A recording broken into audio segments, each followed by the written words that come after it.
팟캐스트 최초의 오직 옴부즈맨만을 위한 프로그램 새날 한라인 155회 방송 시작합니다. 안녕하세요. 저는 볼메 임지이고요. 네. 소개해 주시죠. 네, 안녕하세요. 홍수입니다. 네, 안녕하세요. 보라입니다. 네. 오늘도 이제 정명숙 님이 집안에 좀 일이 생겨가지고 오늘 보람 님이 대신 하게 됐습니다. 네. 뭐 한 주간 별일 없으셨나요? 한 주간 별일은 없었는데 며칠 전에 그 카카오톡으로 백신 예약 알람이 떠가지고 봤더니 얀센이 뜬 거예요. 네. 깜짝 놀라가지고 막 예약을 하려고 했더니 어느 순간 개떼들처럼 다 벌써 예약이 끝났더라고요.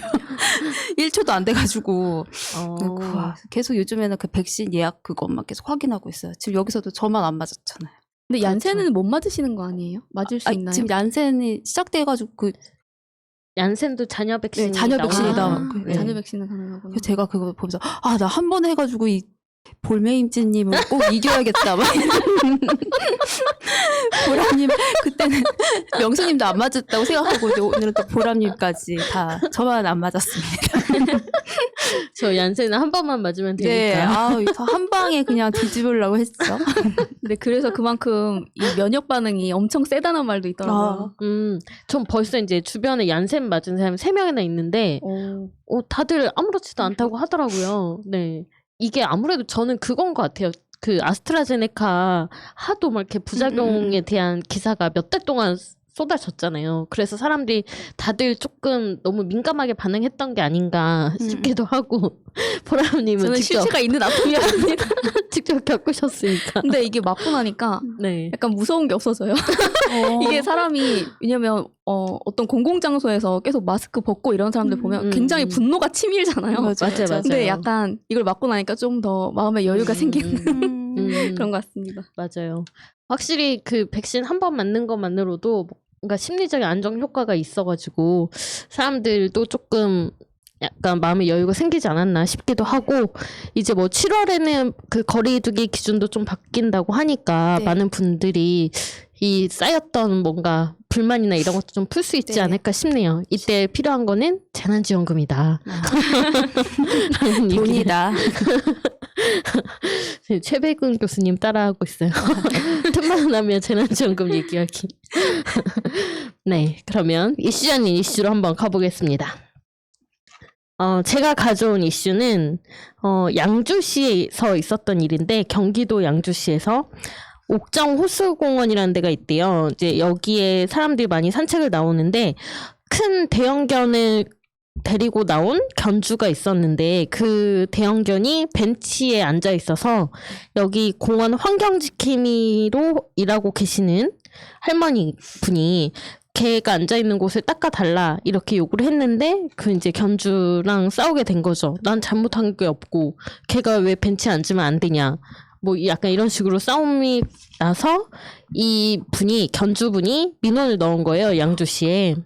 그래서 이제 양주시는 그 민원을 노인 일자리 사업하는 곳에다 이제 전달을 했고, 그래서 사과를 하게 됐다라는 보도가 나왔는데 뭐 사실과 다르게 좀 와전된 부분이 있다. 지금 뭐 그렇게 나오고 있는 상황이고, 그러니까 어쨌든 양주시가 갑이고 노인 일자리 사업을 하는 할머니들은 을인데 양주시에서 하라고 하면은 그러니까 까라면 까야지 약간 이런 식으로 보도가 됐었거든요. 그런데 양주시는 우리는 그렇게 하지 않았고 그냥 민원이 됐다라는 걸 전달했을 뿐이다. 그리고 억지로 할머니를 데리고 나가서 사과시키지 않았다라는 게 현재까지 나온 내용인데 뭐 여기에 대한 이야기들을 한번 하고 싶었어요. 그러니까 뭐 어쨌거나 그 공공기관에서 민원이 접수된다라는 건 굉장히 큰 일로 치부를 하거든요. 그쵸. 그래서 뭐 좀 나쁜 민원인들은 그 별거 아닌 일에도 막 계속해서 민원 전화를 걸면서 되게 불편하게 하고, 사실은 잘못이 없는 일인데도 막 민원이 많이 접수가 되면 공무원을 되게 힘들어지는 그런 문화가 있는데, 그런 문제와 함께 이런 견주의 태도는 또 옳았던 것인가. 네, 이런 얘기를 하고 싶었습니다. 어쨌든 뭐 벤치에 앉아서 그 벤치가 더러워졌다면 닦는 게 기본 아닌가요? 기본 상식 아닌가요? 근데 강아지를 저도 키워봤는데 오랫동안 키워봤는데 이렇게 큰 강아지는 아니었지만 당연히 땅바닥에 앉게 하고 벤치로 올라오려고 하면은 내 무릎에 앉히던가 아니면은 올라오려고 내려가라고 하던가 하는데 가만히 생각해보면 혹시라도 제가 약간 이렇게 망각하고 강아지가 옆에 벤치에 올라왔다가 누가 뭐라고 하면 죄송합니다 하고 그냥 내려놓고 닦을 것 같거든요. 근데 왜 이런 행동을 했는지 견주도 갑질을 좀 약간 했네요. 근데 이 환경 하시는 할머니가 민원 때문에 대신 사과를 했다는 거잖아요. 잘못한 게 없는데. 그 할머니 말고 이제 네. 그 환경 지킴이의 네. 이제 대표 할머니가 대신 네. 사과를 하셨다고 해요. 이거 처음에 네. 이 기사를 온라인에 딱 보자마자 너무 화가 나는 거예요. 이 견주가 네. 견자입니다, 그냥. 그래. 견자? 개이신 것 같아요. 아니, 왜냐면 네. 본인이 책임질 행동을 해야 되는데, 이 되게 한 생명에 대해서 책임질 자격이 있는 사람인가 하는 생각이 굉장히 많이 들고, 네. 아니, 본인의 개가 어디 가서 어떤 행동을 했으면 거기에 대한 것도 다 이 사람이 책임을 질 줄 알아야지 개 한 마리를 키우는 거지. 그런 게 안 된 사람이 너무 참 많다. 왜냐면 이게 그런 얘기도 있잖아요. 뭐 지 새끼 지나 예쁘지. 이게 왜냐면 본인이 강아지가 그렇게 네. 예쁘면 남들한테도 피해를 안 줘야지 사람들도 그 강아지를 예뻐하지. 맞아요. 이게 어떻게 보면은 뭐 되게 꼭 비단 강아지에만 적용되는 얘기는 아닌데 남들한테 피해를 주면 안 됩니다. 진짜 맞아. 이렇게. 그 강아지를 사랑하는 게 아니에요, 이거는. 맞아요. 욕을 먹이는 거니까. 그리고 가끔 잘못된 그 견주님들이 우리 애는 안 물어요. 우리 애는 함부로 안 짖어요. 막 이렇게 얘기하시는데 그거는 진짜 내가 안정적인 상황일 때 뭐 그런 상황에서 안 짖고 안 무는 거지. 어떤 상황이 일어날지 모르는 건데 그렇게 얘기하는 거 굉장히 잘못된 태도다. 네. 진짜 저는 그래서 그리고 대형 견주를 막 예를 들어서 입막음을 안 한다거나 막 저는 그런 거 보면 굉장히 분노가 치밀어요. 특히 연예인 중에도 그런 사람 있잖아요. 걔가 이제 그 노인분이 돌아가셨는데도 불구하고 그 걔가 전혀 책임지지 않고 뭐 그 본인도 계속 활동 잘 하고 있고 근데 그게 너무 부조리한 일이 아닌가 너무 생각하고 있어요. 맞습니다. 이렇게 좀 반려동물에 대한 것들이 좀 많아지다 보니까 이런 거 그 반려동물과 함께 사시는 분들이 의식도 좀 많아져야 되고 그다음에 반려동물과 같이 살지 않는 다른 사람들에 대한 어떤 감수성이라거나 이런 것도 좀 이해를 해주셔야 되는데 너무 좀 내가 사랑하는 반려동물이니까 얘는 내 가족이니까 이런 자세로 대하시는 게 아닌가 라는 생각이 드네요. 근데 왜냐면 저는 이런 분들이 꼭 강아지에 대해서만이 아니라 만약에 자식이 있으면 자식이라든지 아니면 자기 주변의 모든 일을 이런 식으로 약간 하시는 분들이에요. 이걸 하나만 보면 알 수 있잖아요. 그래서 굉장히 분노하셨어요. 저 분노했습니다. 분노 게이지가. 아니 얼마 전에 그런 그 주장도 기사에 실린 적이 있는데 이제 뭐 소나 돼지나 뭐 하여튼 이런 동물들에 대해서 한 마리 두 마리라고 하면 안 된다. 한 명 두 명이라고 해야 된다. 우리가 인간이라는 종에 대해서 너무 이렇게 뭐 우월적인 지위를 가지고 동물을 학대하는 거 아니냐, 동물을 비하하는 거 아니냐, 뭐 이런 주장을 하는 분도 있었는데, 네. 근데 그거는 동물들한테도 의견을 물어봐야 되는데, 그럼 동물들도 말이라고 그 본인들 있잖아요. 인간을 스스로 비하하는 얘기를 얘네들도 할 수가 있잖아요. 그렇죠. 뭐 동물하고 뭐 결혼도 하고 다 하지. 그 무슨 명 살림 차리고 사십시오. 그 틀린 거는 틀린 거고 우리가 돌봐줘야 되고 약한 존재이기 때문에 그렇게 하는 것뿐이지. 이걸 너무 인간과 같이 동등하게 한다는 거는.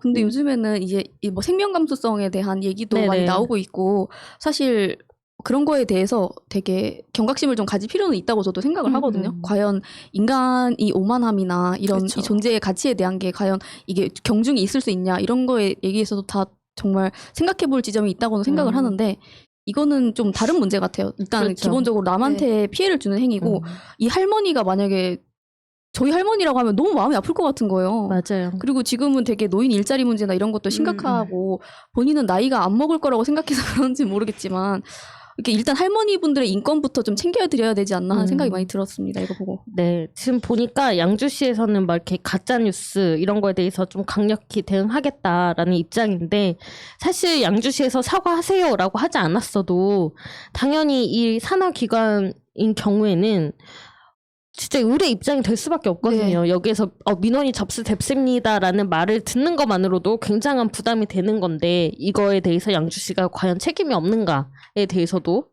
한번 다시 생각을 해보셨으면 좋겠다라는 생각이 들고요. 다음 이슈로 넘어가겠습니다. 네. 6월 8일 그 독립유공자 이무철 지사님께서 101세로 별세하셨는데요. 지금 이 애국지사 이무철 지사님은 충남 영기군에서 1920년에 출생하시고 1941년에 일본에 이제 유학을 할 당시에 동급생들과 함께 내선 일체 궁성 요배를 굉장히 비판하셨어요. 그 일본과 조선은 하나라는 그것과 그 이란 궁성을 향해서 절을 하는 거. 근데 이 당시에 이런 운동을 하기가 굉장히 힘들잖아요. 어린 나이에. 그리고 또 귀국하셔서 청소년 육성과 한국어 보급 등에 대해서 굉장히 애쓰셔서 이제 2001년에 건국 훈장도 받으셨는데 사실 저는 되게 부끄러운 게 이무철 선생님을 올해 그 서울의 소리 초심님이 세배 드리러 간다고 할 때 봤거든요. 사실 지금 남아 계신 저희 애국지사분이 국내 16분 그리고 해외 3분 그래서 총 19분 남아 계시다고 하는데 사실 이분들의 그 업적이나 저희가 그 얼굴을 잘 모르고 있어서 그것도 좀 경각심들 가져야 될 것 같고 얼마 전에 그 김양모시기 하는 사람 판사의 그런 매국노 같은 그런 판결도 있었기 때문에 이걸 한번 가져와 봤어요. 그래서 정말 속상한 건 이분도 굉장히 대단하신 분인데 언론에 딱 3군데 나왔더라고요. 뭐 연합, YTN 그리고 제가 퍼온 이 동아일보. 그래서 그것도 언론에서 이런 거 좀 많이 써줘야 되지 않나 해서 가져와 봤습니다. 저는 생존해 계시는 애국지사분들이 있다라는 것도 저 몰랐어요. 꽤 계시긴 네. 하신데 정말 적은. 네. 그래서 굉장히 저도 이 기사를 보는데 소식을 보는데 굉장히 좀 부끄러웠고 네, 저도 부끄러웠어요. 좀 보람님이 활동을 하시니까 아시잖아요. 네. 근데 저도 지금 계속 공부하고 그렇게 하고 있는 중인데 근데 아까 딱 그 김양호 판사를 얘기를 해주셔서 드는 생각이 이 애국지사분들 이제 그 당시에 독립운동 하시던 분들 이 해방되고 나서도 이후에 오히려 엄청 더 핍박 당하고 그리고 일본 사람들한테도 그렇지만 이 친일파 한국인 친일파들한테 엄청난 핍박을 당하셨다고 해요. 근데 진짜 김양호 판사도 되게 뭐 한국인의 탈을 쓰고 그런 판결을 내리지 않습니까? 근데 누가 봐도 이거는 정말 솔직히 일본인이 본다고 해도 납득이 안 갈 만한 그런 얘기들인데 참 오늘날까지도 계속 이 청산이 안 되고 있다. 이건 역사에 뭔가 저희가 방점을 찍지 않고 넘어갔기 때문에 이런 게 아닌가 싶기도 하고 그리고 좀 하나 말씀드리고 싶은 거는 그 독립운동가분들이나 후손분들도 지금 나이가 꽤 많으시잖아요. 그러다 보니까 그냥 정부에서 제대로 지원되지 않는 부분에 있어서 굉장히 좀 비판적인 시각을 많이 가지고 계신 분들이 많으신데 근데 이게 민주정부에서 차근차근 이게 개선이 되어가고 있다고 하더라고요. 그래서 이번에 문재인 정부 들어와서도 예를 들어서 뭐 여성 운동가들에 대한 이런 발굴이나 이거 연구가 그 기존에는 많이 되고 있지 않았는데 문정부가 들어서고 나서 거기에 처우 개선도 굉장히 많이 이루어지고 있고 사실 굉장히 많이 이루어졌다고 해도 그분들이 만족하실 만한 어떤 그런 삶을 영위할 정도는 안 되다 보니까 좀 안타까운 분들이 있는데 네, 많이 지금 정부에서는 그래도 꽤 많이 노력을 하고 있다고 알고 있습니다. 그리고 이 이무철 지사님도 사실 김대중 대통령께서 이 훈장도 주신 거고 말씀하신 대로 문재인 대통령께서 계속 찾아뵙고 또 초대하거나 해서 이 독립유공자들을 많이 챙기셨어요. 그리고 지금 말씀하신 대로 저희 조선의열단이라는 저희 단체에서도 유공자들 지금 남아 계시지만 또 본인이 유공자로서 등록을 안 하거나 아니면 자신이 후손인데 그 유공자의 후손인 걸 몰라서 굉장히 가난하고 핍박받고 살고 배우지 못하고 그렇게 사시는 분들이 너무 많거든요.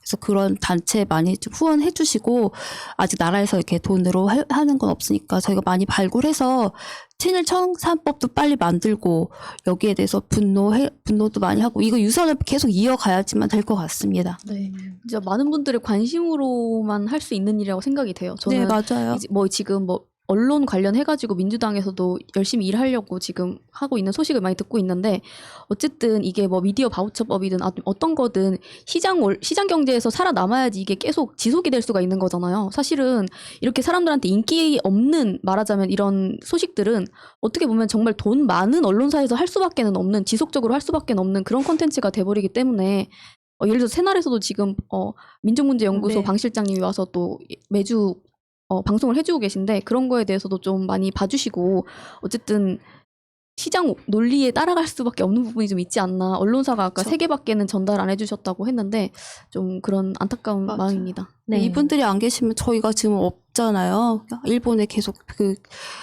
지배받고 있을 텐데 이런 것도 언론에서 많이 써줘야 되고 말씀대로 정말 많이 관심 가져주시기 바랍니다.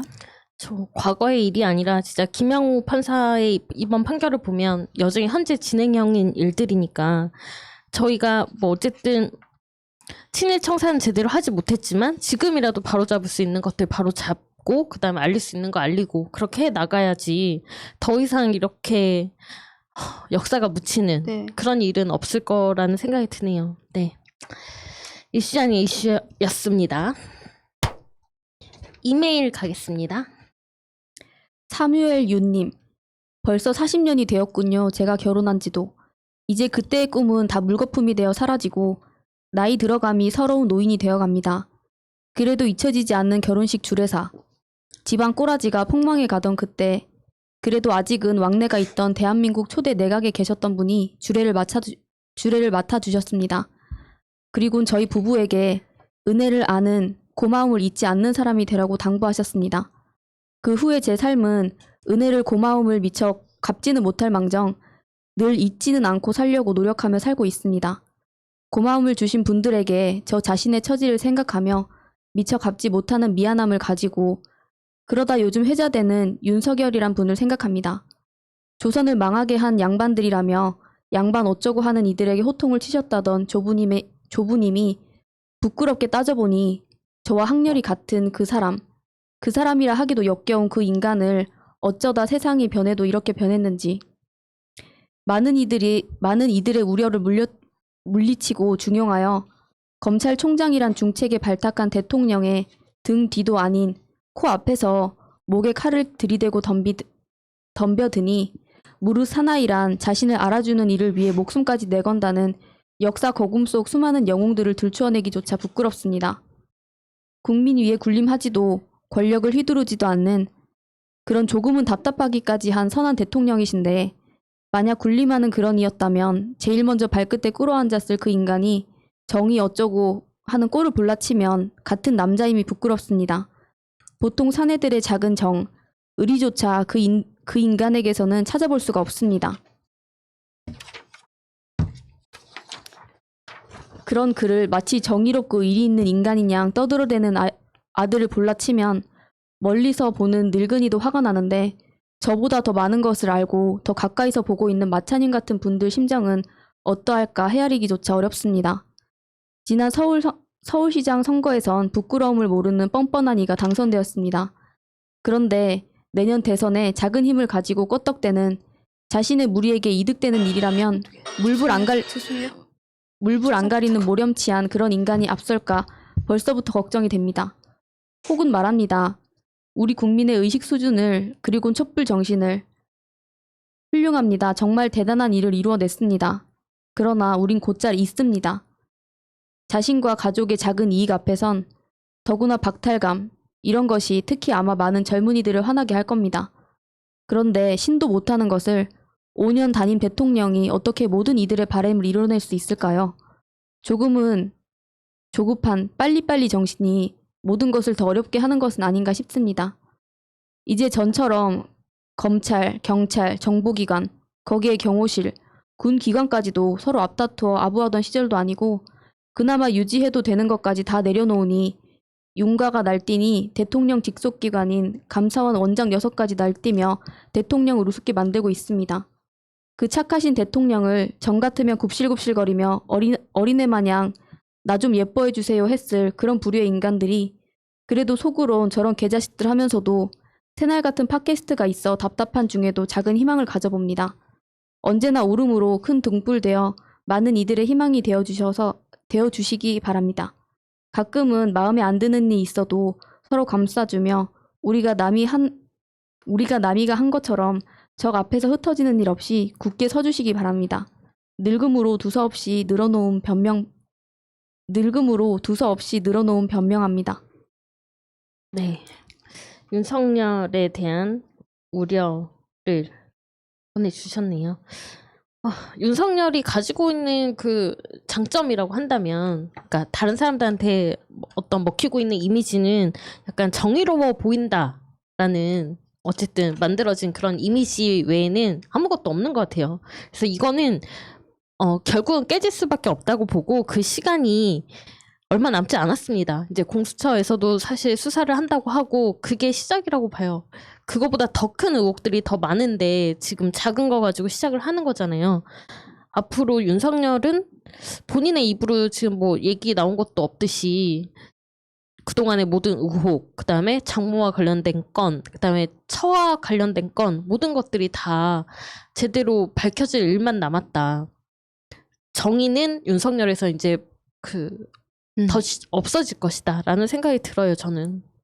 근데 윤석열, 제가 지금 뭘 찾아본 게 이번 주에 그 이회영 선생님 미술관에 처음 나타나서 이 사람의 육성을 정말 오랜만에 들었는데 이건 무슨 동네 깡패도 아니고 계속 이렇게 하면서 계속 기자들한테 얘기를 하는데 이런 사람을 이렇게 추대하다니 말씀하신 대로 이 사람이 뭔가 정의로운 대단한 일을 한 것도 아니고 이번에도 뭐 박근혜 그것도 불구속으로 본인이 하려고 했었다 이런 식으로 또 얘기하고 계속 의혹만 나오고 가족 의혹 나오고 또 이번에 또 어디선가 이 사람이 옛날에 군대 안 갔던 것까지 얘기를 하는데 생각해보니까 이 사람 어떤 것 때문에 군대도 안 갔었지 정말 파변팔수록 뭔가 계속 나오니까 이 사람이 대통령으로 출마를 할 수 있을까? 하기도 전에 어떻게 되지 않을까 이런 생각이 들더라고요, 사실. 네, 만평이 있었잖아요. 되게 이게 꼭두각시처럼 언론이 네네네. 계속 분칠을 해주고 돼지 네. 얼굴에다 분칠을 해서 하나 만들어내는 지금 아까 임진님 말씀해주신 것처럼 이 이미지만 가지고 지금 계속 들락날락 하고 있는데 사람들 시야에서 딱 그 상황인 것 같습니다, 진짜. 맞아요. 뭐 윤석열에 대한 얘기를 하면서 어떤 그 TV 프로에서 자료화면을 어디서 간짜장 냄새 나지 않아?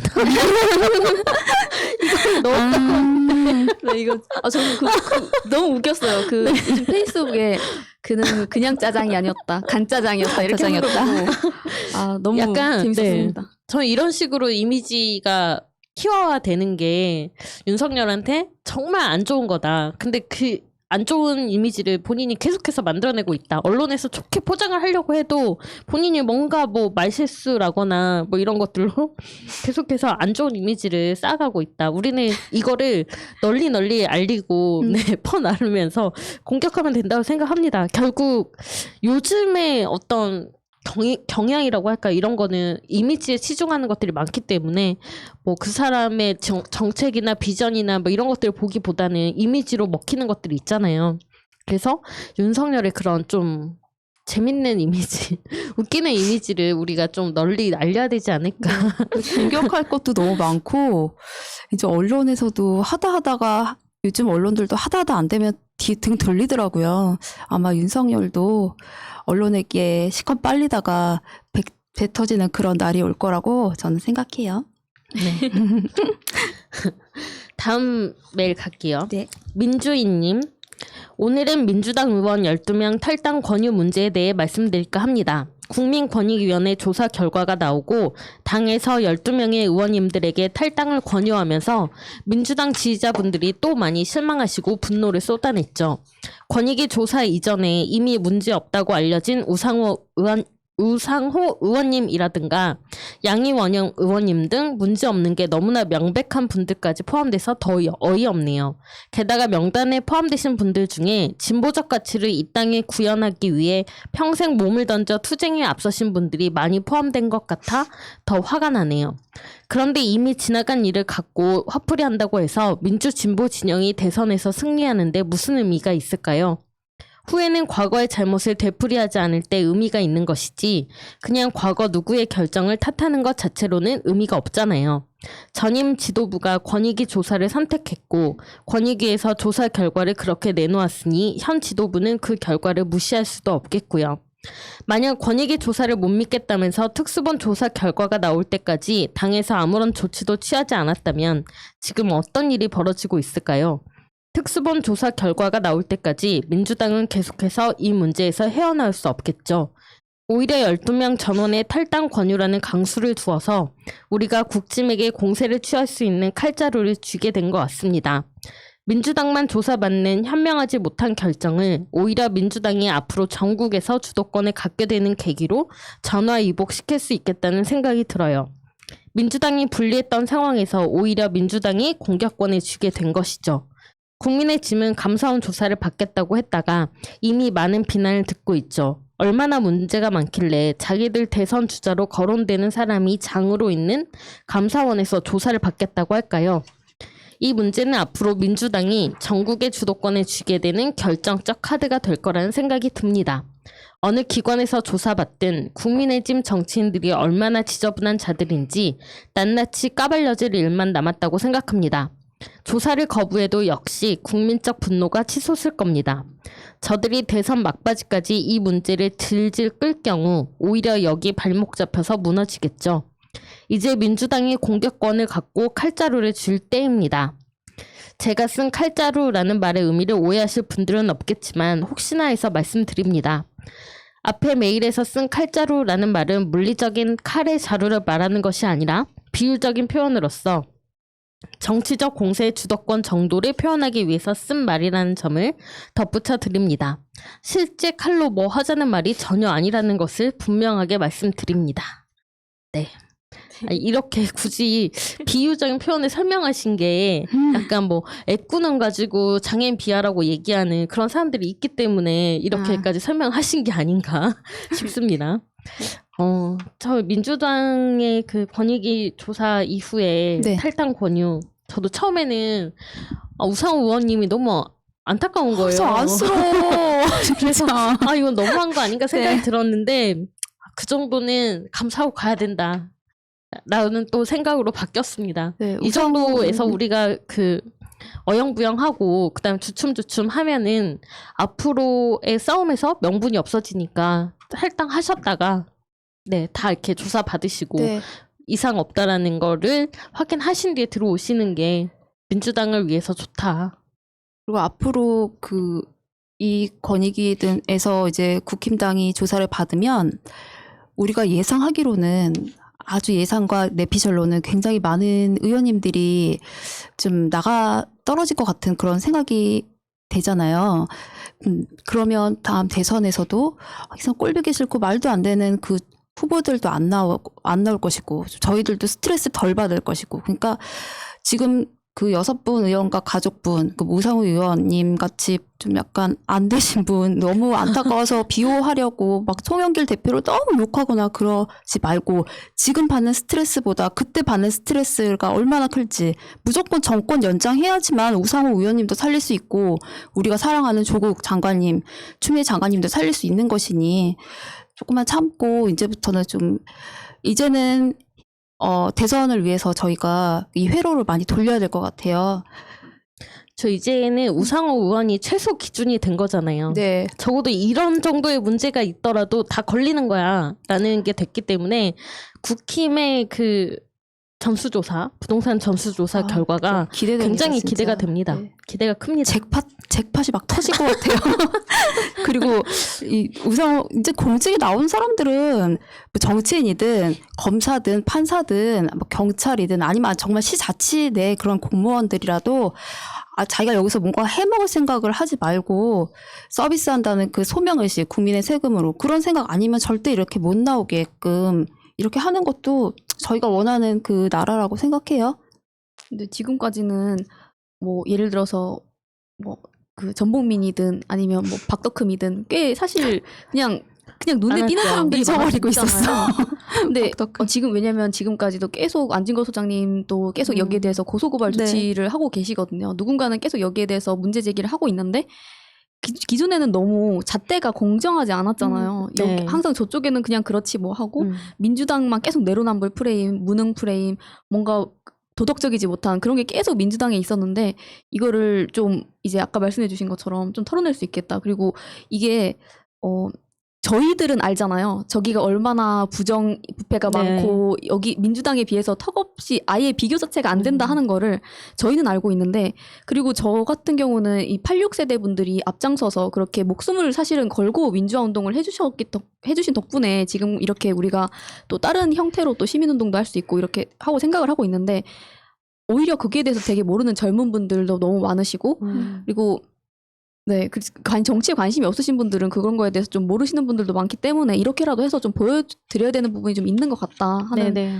좀 안타깝지만 그런 생각도 많이 들더라고요. 안타깝지만 말씀하신 대로 그 3816 세대들 중에서 이제 국회의원이 되시고 이분들도 약간 좀 그 젊은 세대들이 볼 때는 시민운동, 아니 그 운동, 학생운동 하다가 국회의원 됐으니 뭐 이런 생각 하실 텐데 우상호 의원님이 조금 희생하셔도 어떨까. 명예 회복하셔서 다시 돌아오시면 되고 당연히 그러실 거라고 생각해요. 네, 뭐 언론들에서도 지금 민주당의 이런 조처에 대해서 비난을 하지 않는 것 같습니다. 근데 잘한 대처라고 하고 있고 그다음에 뭐 억울한 사연의 국회의원분들에 대한 이야기도 실어주고 있고 하기 때문에 얼마든지 소명할 수 있겠다라고 생각이 들고요. 권익위가 이 정도까지 다 걸고 넘어진 거는 네, 앞으로 다른 의원들한테 똑같이 적용하겠다는 거니까 네, 굉장히 기대가 큽니다. 국힘에서 도대체 몇 자리 숫자가 나올지. 근데 마이너스 될 것 같은데.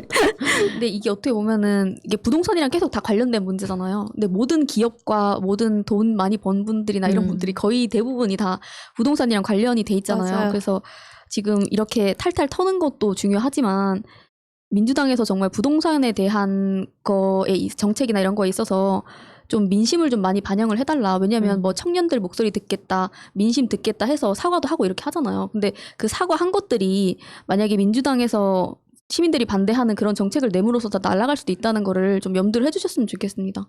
사실은 그거는 뭐 51대 49 정도도 아니고 생각을 해보면 너무나 명백하게 그 실효적금이 나타나는 문제잖아요. 네. 예를 들어서 뭐 종부세에 대해서라든지 네, 네, 그렇게 해주셨으면 좋겠습니다. 맞습니다. 부동산 정책까지 같이 가야 되는 문제다. 네. 그리고 언론들 사주들 다 부동산 그쪽이니까 이번 참에 한번 확 갈아엎는 것도 괜찮을 것 같아요. 네, 확실히 털고 갈 수 있는 계기가 된 거니까요. 네, 부동산 정책까지 민심에 거르지 않는, 네, 거스르지 않는 그런 정책으로 꼭 결정이 됐으면 합니다. 이메일이었고요. 댓글 가겠습니다. 팬맨 앤 리틀보이님, 김양호 판사가 일본의 한국 식민 지배가 정당했다고 판결했습니다. 대법원 판결을 뒤집었습니다. 탄핵 청원 동의 부탁드립니다. 이런 토해는 없애버려야 합니다. 국민청원 게시판에서 김양호 검색하시면 됩니다. 이글블랙님, 동의하고 갑니다. 외국노들이 대한민국을 팔아먹는 자들이 판사라니요. 우리나라 판사들 정신 상태 다 점검해야 합니다. 어떻게 이런 자들이 감히 그 자리에 앉아서 우리나라를 폄하할 수 있나요? 역사 인식도 없는 것들이 도대체 무얼 기초할 수 있나요? SY 린님, 뉴라이트 식민사관을 배웠던지 그쪽 자식이던지 암튼 친일적 사고방식에 있는 판사임. 대한민국 판사들은 앞으로 임명 전에 역사의식도 철저히 검증해서 뽑아야 함. 자칫 외국노 판사를 뽑을 수 있음. 임성희님, 정신 나간 자들이 판사로 있군요. 지니제이님, 대통령과 국민은 선진국에 진입하고 있으나 정치, 사법, 언론 등은 개도국, 군인 통치시대, 일제치하에 머물러 있습니다. 네, 김양호 판사에 대한 탄핵 많은 분들이 서명하셨을 것 같은데요. 정말 너무 부끄러워서 살 수가 없네요. 저는 미친 것 같아서. 그리고 공식적으로 남는 그런 판결문에 어떤 그런 뇌피셜에 불과한 그런 글들을 써넣을 수 있는지 지금이 2021년이 맞는지 너무 의문스럽고 네, 정말 너무너무 부끄럽습니다. 우리나라 사법부. 이 정도는 사실 그 8.15 때 왜 그렇게 친일했냐고 했을 때 통일이 아니 뭐지 이그 될 줄 일본이 몰랐어. 뭐 일본이 망하지 망할지 않았나. 네. 몰랐으니까 그때나 할 수 있는 말인 것 같아요. 그렇죠. 네, 독립이 될 줄 몰랐으니까 그때는 이렇게 얘기할 수 있는데 지금 와서 할 얘기는 아니죠, 진짜. 굉장히 이 뉴라이트 시민사관이라고 써 있잖아요. 여기 굉장히 세뇌되신 분 같아요. 우리가 뭐 아무리 얘기를 해도 청원을 진짜 100만을 올려도 안 받기실 분 같아서 탄핵 그 청원에 꼭 동의를 많이 해야 될 것 같습니다. 그렇죠. 이런 분들은 일본의 그런 식민 지배가 정당했다라고 생각하는 사람이 아닌가 싶을 정도예요. 너무 그 감사하게 판결문을 생각하는 것 같아요. 네, 그러면 일본으로 가시고요. 후쿠시마로 가시죠. 계속 가겠습니다. 곰배령님, 태날에게 바랍니다. 지금도 현재 진행형인 식민사관의 카르텔 방송에서 컨텐츠로 만들어 주시기 바랍니다. 동북아 역사재단, 국사편찬위원회, 언론, 대학교, 문화관광부 내에서 이루어지고 있는 식민사관의 카르텔을 파헤쳐 주시고 관련 인물들을 출연시켜서 식민사관의 폐해를 전 국민들에게 알려주시어 역사의 완전한 민주주의를 일으켜 세워주시길 바랍니다. 국사책에 한사군이 한반도 내에 있었다는 말도 안 되는 내용을 국민들에게 가르치고 만주가 중국 땅이고 만리장성이 동해까지 이어지고 독도가 일본 땅이고 일본의 대한민국 식민 지배는 대한민국의 근대화를 이루는 데 도움이 됐다는 강단 사학자들에 대해 전 국민에게 알려주는 프로그램을 만들어주시면 감사하겠습니다. 나라를 팔아먹는 짓을 하고 있는 집단들이 우리나라의 사학계를 장악하고 정상적인 역사를 주장하는 학자들을 법정에 세우고 난도질하는 21세기 대한민국이 엄연히 존재하는 현실임을 직시하는 내용을 프로그램에 반영해서 알려주시기 바랍니다. 부탁드립니다. 감사합니다. 네, 저희가 교육에 대해서 지금 너무 이슈가 안 되고 있는데 확실히 교육에 대한 부분도 많이 좀 바로잡아야 될 때인 것 같아요. 지금 역사책이나 뭐 국사를 교육하지 않는 거 이런 것들이 좀 잘못되어 있는데 이런 교육체계 개편도 항상 좀 필요한 문제, 정말 중요하고 필요한 문제인 것 같습니다. 네, 그리고 특히 정말 문제는 이 역사학자들 중에 저명하고 되게 거기 그 계에서 굉장히 높이 평가받는 사람들이 대부분 다 이제 그때 경성대학에 있던 뭐 그 제자거나 이렇게 해서 그 식민사관을 가지고 있는 사람들이 굉장히 많다고 하더라고요. 그래서 네네. 이게 굉장히 위험하다. 네. 며칠 전에 교육부에서 입법이 통과된 법이 그거 아닌가요? 그 옛날 그 교육자들을 약간 갈 수 있는 그런 교육법으로 바뀐 것 같은데 이게 법적으로 다 통과가 돼야지만 되는 것 같아서 그것도 조금 기다려봐야 될 것 같아요. 네. 네, 뭐 저희도 사실 교육받을 때 약간 그런 사대의식 이런 것들 뭐 서우강 세력은 좀 뭐랄까요? 우월하고. 네, 우월하고 이런 것들 교육받아 오지 않았습니까? 은연중에? 네, 그런 것 저 친미였어요 옛날에 교육 때문에. 그러니까 이런 것들 거의 다 사실 그랬잖아요. 우리도 교육받아 왔지만 우린 잘못된 걸 알고 네, 있잖아요. 이제는. 근데 교육부터 이제 잘 가르쳐야죠. 걱정이 되네요, 진짜. 청한지연님, 국민의힘은 감사원에서 받겠다. 에라이 미친놈들아. 국회의원이 공무원이냐? 아니면 법의 감사원이 국회의원을 감시하게 되어 있어? 민주당은 빨리 이슈를 선점하고 전 화력을 쏟아부어 선명성과 약속 이행성을 부각시켜라. 송 대표 및 최고위원회. 아침밥 묵었으면 밥값 해야지 뭐하고 있노. 김상희님.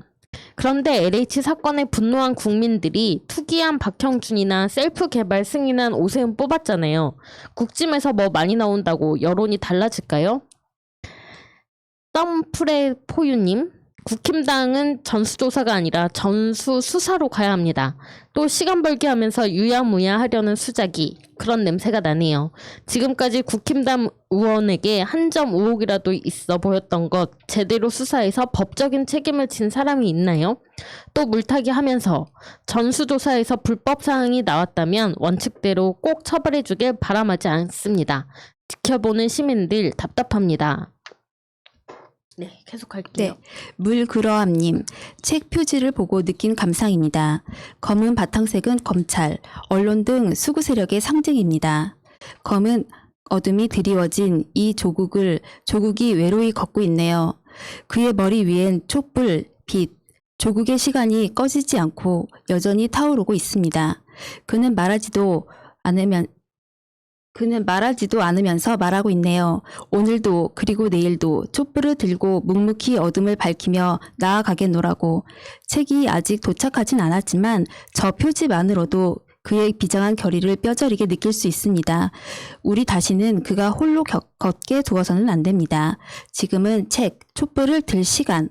김종수님, 조국의 시간을 읽으며 가족들이 얼마나 힘들었을까. 가슴이 아파 눈물이 났습니다. 견뎌주시어 고맙습니다. 힘껏 응원합니다. 언론, 최가놈, 윤가놈 모두 천벌 받을 겁니다. 문한나님, 조국의 시간을 6월 3일에 받고 책을 5번쯤 덮었습니다. 속에서 형언할 수 없는 치밀어 오름에 책장을 넘길 수가 없었습니다. 이걸 어째.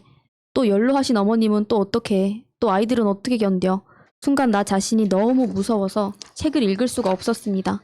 서초동의 촛불 십자가가 조국 장관님에게 위로가 되었고 지금도 현재 진행형인데 어떻게 그 아픔을 지금은 내 머리가 지하로 빨려 들어가는 느낌. 조국 장관님, 뭐라 위로의 말이 위로가 될까요? 우리 끝까지 조국 장관님 손 놓지 말고 함께 가요. 진정님, 수사가 아니라 사냥이 시작되었다. 수십 개의 칼날이 들어오는 느낌이었다. 가족의 살과 뼈가 베이고 끊기고 피가 튀기는 모습을 두 눈 뜨고 봐야 했다. 밤새도록 책 한 권을 다 읽었네. 자운영님, 너무나 안타깝다. 우리 조국 장관님 얼마나 가슴이 아팠겠습니까? 정말 검찰개혁을 가열차게 해야 합니다. 민주당아 제발 정신 차려라. 정경심 교수님은 무죄다. 우리가 조국이고 정경심이다. 꼭 우리가 지켜야 합니다. 조국 장관님 꼭 힘내시고 꼭 건강하세요. 조국의 시간 100만 간다. 부산에서 78매가 조국님 보면 그냥 눈물이 난다. 이낙연, 송영길 정신 차려라. 사과는 맨날 사과하다 허송세월 다 보내겠다. 최정희님, 조국의 시간을 완독하고 방금 책을 덮었습니다. 가슴이 저리고 눈물이 다시 고이네요. 그 험한 시간들을 견뎌주셔서 감사합니다. 계속할까요? 엄혜영님, 제정신인 검사도 있나요? 조국의 시간을 역사책으로 써야 한다는 말을 하는 검사도 있다고요? 검세가 아니고 검사도 있나 보네요. 눈꽃만큼의 희망을. 한로즈님, 조홍천 씨, 지금 협박하는 겁니까? 당신한테 물어봤어요? 조국 장관님과 가족들이 민주당에서 미는 개혁을 하다가 집안이 도륙되고 지금도 고통받고 계시는데 그게 할 말입니까? 인간인가 싶네. 박부덕님, 결국 조국님은 또 한 번 지켜주었군요. 알기나 할까, 수박들. 이GT님, 기본이 안 된 안혜리, 배현진이 부러웠나? 곧 이름 올리겠군. 국진 비례. 네, 이제 많은 분들이 조국의 시간 책을 배송 받으시고 또 구매하셔서 읽고 계시는데요. 그 독후감들을 정봉주 TV에서 지금 이메일로 받고 있거든요, 접수를. 그래서 그쪽으로도 좀 많이 보내시면서 이 책을 많이 좀 알리고, 네, 많은 분들이 읽어 나갔으면 좋겠습니다, 진짜. 어떤 분 말처럼 이 책은 어떤 한 역사이죠. 네.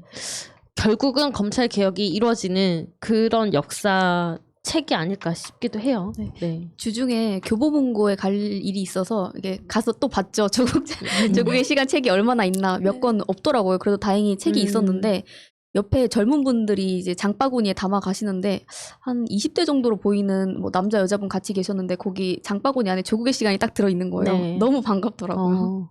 저는 그 월요일날 조국의 시간 그 사인본을 받았는데 오늘 전철에서 읽으려고 가고 나오려다가 너무 아까워가지고 흠이라도 날까봐 사인북이라 저도 그래서 책방에서 다시 한 권 살 생각이에요. 이거 너무 아까워서 못 들고 다니고 집에서도 읽고 비닐에 넣어놓고 계속 그러거든요. 사인본이라. 그래서 그 아이돌 팬 클럽 애들이 안 뗐잖아요. 그거. 앨범을 앨범 2장 이상씩 하는 제가 소장용과 맞아요, 이렇게 맞아요. 근데 그러시면 많을 것 같아요. 한 권은 그냥 읽으실 때 사고 그냥 그거는 이렇게 사인해 놓은 거는 그냥 이게 책꽂이에다가 이렇게 두고 두실 분들 많을 것 같아요. 정변님은 진짜 그러셔야 될 것 같은 게 진짜 친필 사인이잖아요. 그거는 맞아요. 3대가 갑으로 남기신다던데 너무 부럽습니다. 본인 몸보다 더 소중하게 여기시길 바랍니다. 그리고 희두님이 이제 그 조국의 시간 책 증정하는 이벤트를 했었잖아요. 나눔 이벤트. 거기에서 이제 이 책을 받고 싶은 이유를 이제 사람들이 썼는데 보니까 대다수가 진실을 알고 싶어서라는 글이 굉장히 많더라고요. 그러니까 많은 분들이 언론에서 진실을 말해주지 않는다라는 것도 알고 있고, 계속 검찰이 어떻게 하느냐는 이야기가 나오는데 도대체 그러면 조국 전 장관님은 어떤 이야기를 하고 있었나, 어떤 일이 있으셨나, 이거를 모르고 궁금해하는 분들이 굉장히 많다라는 거를 느낄 수 있었습니다. 책이 더 많이 팔렸으면 좋겠고요. 네. 왕상묵님, 똑똑한 사람이 진보합니다의 박수. 강남에도 좌파가 많아져야 정상입니다. 박인철님, 보수란 말 쓰지 마세요. 그냥 이익단체라고 합니다. 보수는 나라와 민족을 걱정하는 사람들을 말합니다. XLA님, 어차피 시작한 검찰개혁과 언론개혁은 윤석열부터 법의 심판대에 세워서 잘잘못을 속 시원히 가리고 조중동 등 언론을 폐지하는 것이다. 그것이 개혁이다. 날마다 이러쿵 저러쿵 해봐야 아무 소용없고 대다수 국민들은 혼란 속에 빠진다. 진짜로 손봐주면 결과는 달라질 것이다. 김보경님, 내 나이가 조금 먹었다면 폭탄을 준비해서 윤봉길 의사처럼 조중동, 검찰청, 국회를 폭파시키고 싶은 심정이 부글부글 끓는다. 아, 괴롭고 괴롭다. 네, 김보경님. 그러시면 안 돼요. 조국의 시간을 폭탄처럼 쓰십시오. 네. 영권최님, 윤시범 거기가 어디라고 가냐. 이회영 그분은 나라를 위해 희생한 분이고 윤시범 본인은 자신의 비리, 측근 비리, 가족 비리를 덮기 위해 검찰총장 자리 뭉개며 희생한 게 자랑이냐. 김대환님, 윤시범이 마지막으로 국민한테 봉사하는 길은 윤씨 종친회 열어서 윤씨들 모아놓고 도시락 폭탄 까는 일이라고 봅니다. 윤창중, 윤희숙, 윤갑근, 윤석열. 임형일님, 검찰이 정권을 잡는 순간 검찰 공화국이자 공포 정치가 판을 칠 게 불보듯 뻔하네. 계속할게요. 경원채님, 양아치 짓을 한 검찰총장이었다는 자가 무슨 나라를 만들려고? 족복 세상? 보복 수사가 판치는 세상? 선택적 수사를 계속 쭉 하는 세상? 검찰의 세상? 너는 아무 짓도 하지 않아야 이 나라를 도와주는 거다. 오슈기님, 윤시범 얼굴을 쳐다보면 국민의 분노가 치밀어 오릅니다. 분노 유발자가 할 말은 아닌 듯합니다.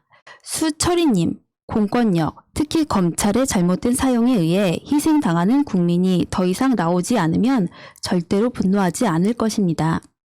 김정남님, 저도 푸나님 말에 전적으로 동의합니다. 범죄자의 도시인가?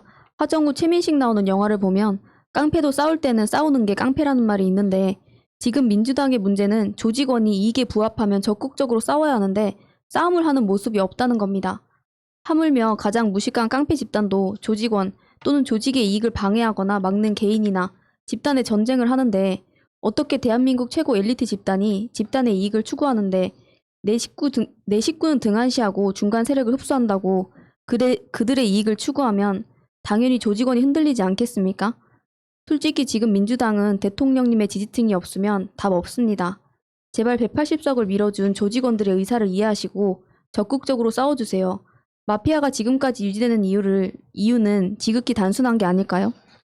네, 얼마 전에 그 인기리에 방영을 마친 빈센조가 그 마피아로 나오잖아요. 어쨌든 마피아는 자신의 조직의 이익과 그다음에 가족이라는 그런 조직을 위해서는 어떻게든 지킨다라는 내용이 포함되어 있는데 많은 분들이 그것과 이제 뭐 검찰개혁과 이런 것들을 다 엮으면서 공감하시고 재밌게 보셨는데 그런 의견 중에 또 하나가 아닌가 싶습니다. 김혜경님, 메이저 언론들이 외면한 상태에서 대구 MBC와 신병철 기자가 고군분투하며 최성에 보도했는데 민주당에서 이어받아 물고 늘어져서 국짐과 검찰을 향해 끝까지 공격해야 되는데 눈에 띄는 몇 분 외에 민주당인 공격수가 많이 부족합니다. 이 호재를 대선 전쟁 중에 공격 안 하면 어쩌자는 건지.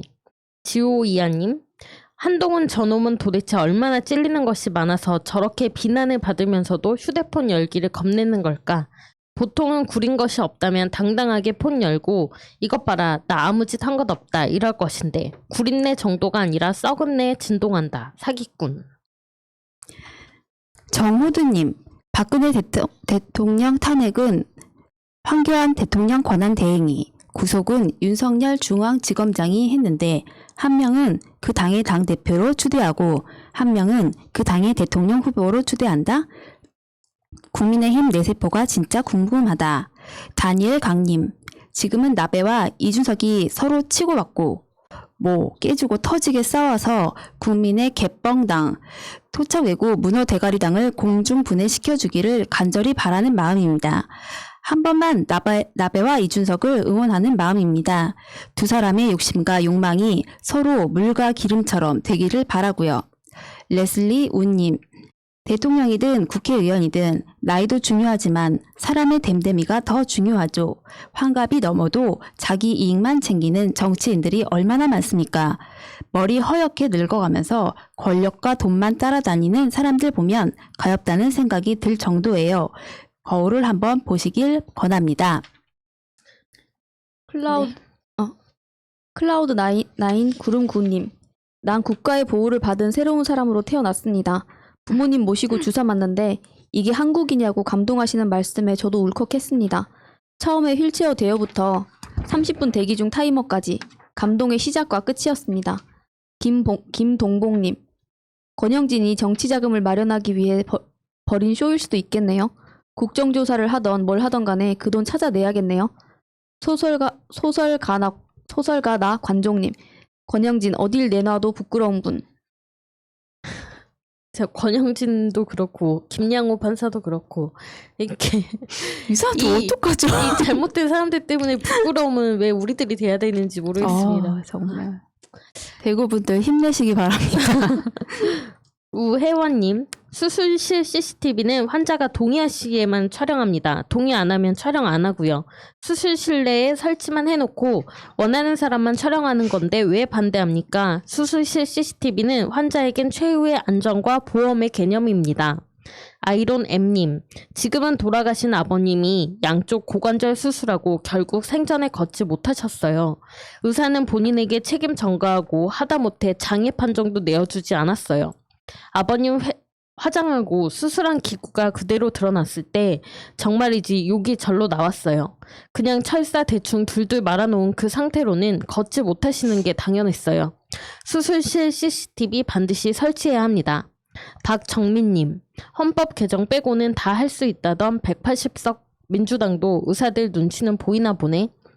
네, CCTV 수술실 CCTV 설치하는 거 많은 분들이 바라고 계시는 거다. 네. 라는 거고요. 그리고 15페이지로 넘어갈게요. 네.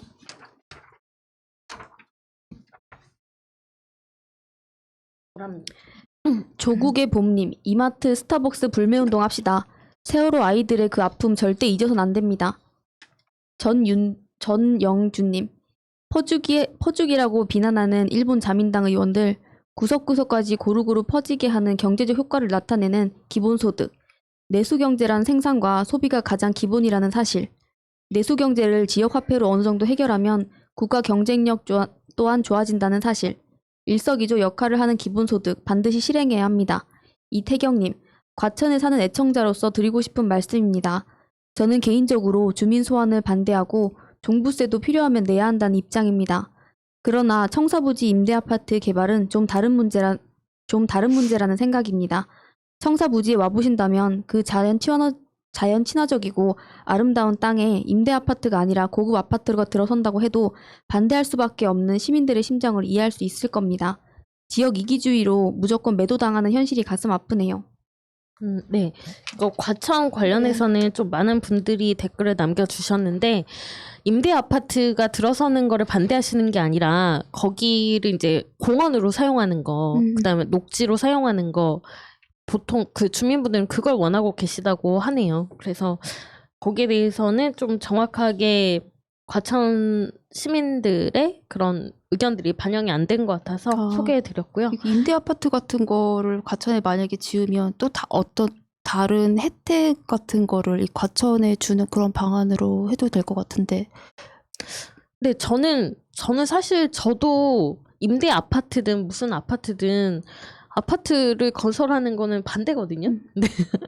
그래서 과천 청사 부지가 굉장히 넓어요. 굉장히 크고 그리고 뭐 어쨌든 나무나 이런 것들도 굉장히 잘 돼 있고 그래서 그걸 지역 이기주의로 봐야 될까라는 생각은 저도 들더라고요. 우리가 항상 이렇게 뭔가 개발을 해야 되고 이런 생각에 너무 빠져 있는 게 아닌가. 네, 그거 좋지 않죠. 네. 그래서 좀 적절한 부지를 또 찾아보고 또 그런 협의를 해야 되는 게 맞지 않나 싶고요. 말씀대로 꼭 임대 아파트를 안 지으더라도 그 사람이 살 수 있는 그 아파트나 이런 데가 되게 많다고 한 사람이 1인 2가구, 3가구 이런 게 있으니까 그렇죠. 지금 예. 다주택 가지고 계신 분들 때문에 공급이 부족한 예, 거잖아요. 그래서 그런 거니까 그거를 체결하면서 이렇게 녹지를 만들어 놓는 것도 굉장히 좋은 방법이죠.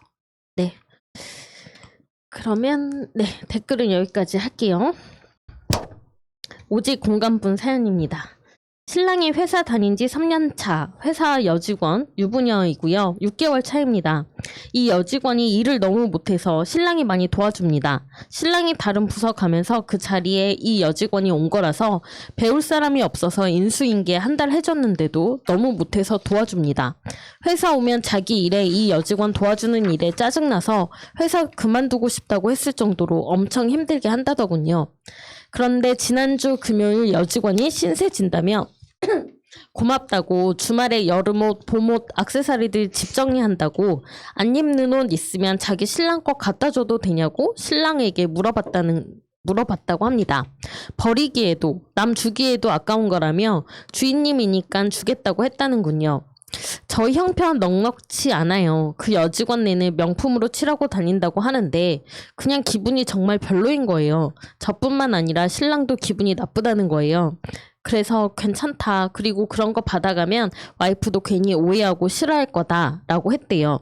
그 여직원하고 주말에 우연치 않게 마트에서 만났는데 저한테 제 신랑 옷 받는 게 어때서 그러냐고 참 고지식 하시다고 그러더군요. 저랑 신랑이 고지식 한 건가요? 야, 나 줘라, 나. 아, 진짜, 씨.